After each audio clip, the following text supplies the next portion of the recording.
এই কোরআনুল কারীমটাকে নাজিল করে দিয়া এই কোরআনুল কারীমের ভিতরে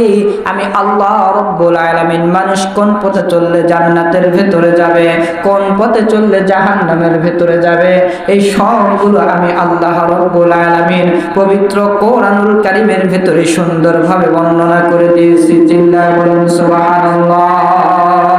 আল্লাহ রাব্বুল আলামিন এই কোরআনুল কারীমটাকে নাজিল করিয়া